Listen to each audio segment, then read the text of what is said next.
अस्सलामुअलैकुम वरहमतुल्लाहि वबरकातुहू। मेरा नाम सज्जाद सरफराज है। आज की क्लास में हम थर्ड क्लास की SCRT के द्वारा दी गई वर्कशीट के बारे में समझने की कोशिश करेंगे कि इस वर्कशीट के अंदर क्या क्या चीज़ें हमको करने के लिए कही गई है या हमको करना है। चलिए देखते हैं कि कौन से टॉपिक पे बेस्ड है, इसमें कौन सा टॉपिक दिया गया है। इसमें वोकैबुलरी है, रीडिंग है, कॉम्प्रीहेंशन है, यानी हमको लफ्ज़ियात और फ़हम के बारे में, अंडरस्टैंडिंग के बारे में इसको समझना है और करना है। चलिए देखते हैं कि फर्स्ट सेक्शन के अंदर इसमें क्या कहा गया है, क्या करने के लिए कह रहा है। फर्स्ट सेक्शन देखते हैं हम इसका। Fill in the missing letters, यानी कि 10 वर्ड आपको दिए गए हैं। ये 10 वर्ड या तो एनिमल्स के या कुछ नेम्स बर्ड्स के हैं जिसको हमको फिलअप करना है। देखते हैं फर्स्ट में कौन सा एनिमल या कौन से बर्ड का नेम है। ऐसा कौन सा एनिमल है जिसके नेम के फर्स्ट लेटर D और लास्ट लेटर Y होता। ये मिसिंग लेटर्स हमको यहाँ पर फिलअप करना है। कौन सा है जानवर, कौन सा एनिमल है जिसके नेम के अंदर D और Y आता है। अगर हम इसको देखेंगे तो ये डोंकी है। डोंकी की स्पेलिंग क्या होती है? DONKEY। ये हो गया डोंकी। उसके बाद दूसरा वर्ड देखते हैं। दूसरा वर्ड कौन से एनिमल का या कौन से बर्ड का नेम है?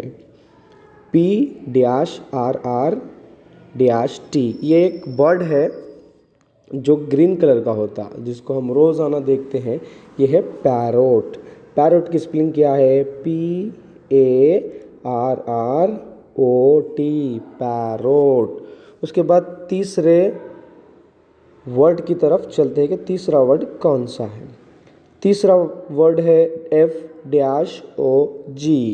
डैश में कौन सा वर्ड आना जिससे ये एक एनिमल या बर्ड का नाम बन जाए? ये फ्रॉग है। FROG, frog. उसके बाद फोर्थ वन की तरफ बढ़ते हैं। फोर्थ वन कौन से एनिमल का नेम है?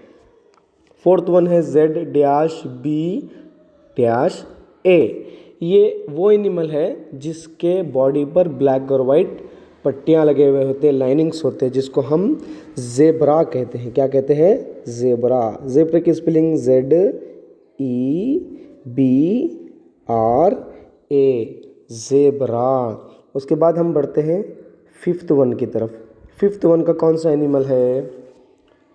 ये वो एनिमल है जो डेजर्ट के अंदर या रेगिस्तान के अंदर होता है, जिसको हम इंग्लिश में कैमल कहते हैं। कैमल की स्पेलिंग क्या है?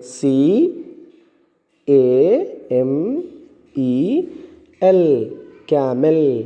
उसके बाद बढ़ते हैं हम छठवें की तरफ, सिक्स्थ वन की तरफ। सिक्स्थ वन क्या है? सिक्स्थ वन है टॉर्टॉइस।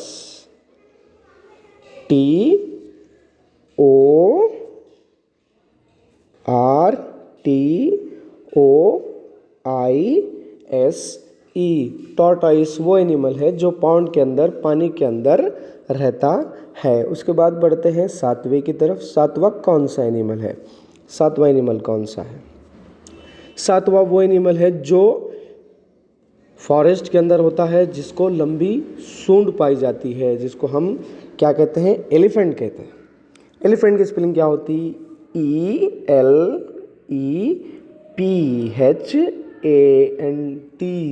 एलिफेंट। ये हो गया एलिफेंट।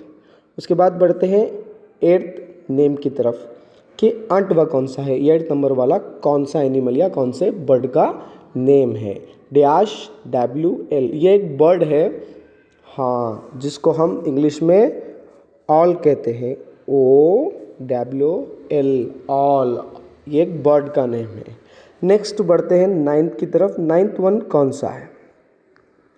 नाइन्थ वन जो है वो एक बर्ड है जो हमारा इंडिया का नेशनल बर्ड भी है, जिसको हम पिकॉक कहते हैं। क्या कहते हैं? पिकॉक कहते हैं। पिकॉक की स्पेलिंग कौन सी है? PEACOCK, peacock. ये हो गया पिकॉक। बढ़ते हैं लास्ट मिसिंग लेटर की तरफ। हाँ, ये कौन सा एनिमल का नेम है? SN-K-। हाँ, ये कौन सा एनिमल हो सकता है? ये वो एनिमल है जो बहुत डेंजरस होता है। हाँ, इसको क्या कहते हैं? हम स्नेक कहते हैं। स्नेक की स्पेलिंग क्या है? SNAKE, snake. राइट। उसके बाद पहला हमारा सेक्शन कंप्लीट हो गया। आप इन तमाम एनिमल्स या बर्ड्स के नेम को अच्छी तरह से रिकैप्सुलेशन याद कीजिए ताकि आपको इनकी स्पेलिंग पूरी नेम्स के साथ याद हो जाए। सेकंड सेक्शन में क्या कहने के लिए कर रहा है? Complete the sentence using the pictures given below.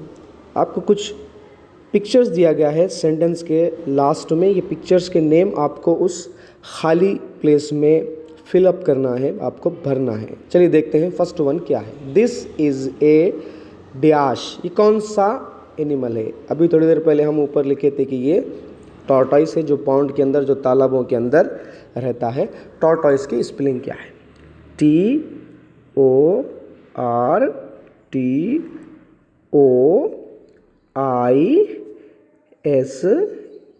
ये हो गया टॉर्टॉइस।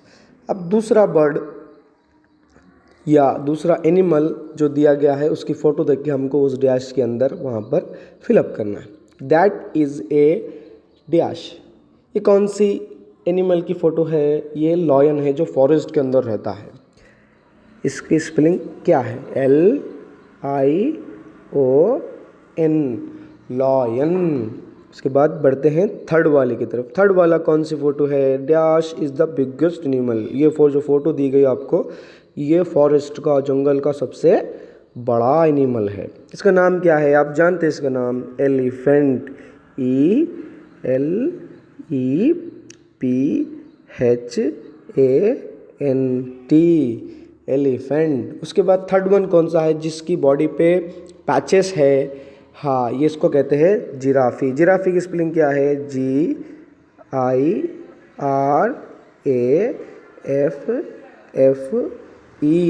ये हो गया जिराफी। ये हमारी वर्कशीट का पहला पेज कंप्लीट हो गया। आपको इस पहले पेज को अच्छी तरह से एनिमल्स के नेम या बर्ड्स के नेम अच्छी तरह से आपको याद रखना है। चलिए बढ़ते हैं हमारे दूसरे पेज की तरफ। यहाँ पर क्या दिया गया है? यहाँ पर भी फ़ोटो है और आपको उस डैश के अंदर उन एनिमल्स के या बर्ड्स के नाम जिसकी पिक्चर दी गई है उनको लिखना है। हाँ, ये कौन सा एनिमल है? Dash is the national animal. हाँ, हमारा नेशनल एनिमल कौन सा है? हाँ, आप इस तस्वीर को, इस फ़ोटो को देख के पहचान ले सकते हैं कौन सा जानवर है। ये टाइगर है। TIGER।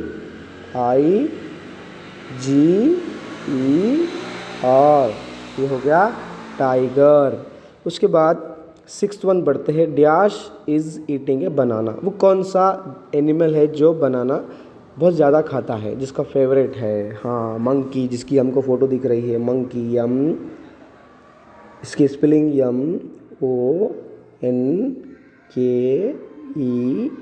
MONKEY, monkey. उसके बाद 7 नंबर पे दिस इज़ ए डैश। ये कौन सा एनिमल है? आपको तस्वीर में दिखाई दे रहा है। ये डियर है, जिसको हम हरन कहते हैं। डियर की स्पेलिंग DEER, डियर। उसके बाद 8th वन में कौन सा बर्ड है? हाँ, इसको तो हम अच्छी तरह से जानती हैं, हमारा नेशनल बर्ड है। The dash is dancing. कौन सा बर्ड डांस कर रहा है, नाच रहा है? ये पिकॉक है। पिकॉक की स्पेलिंग अभी पढ़े हम, PEACOCK,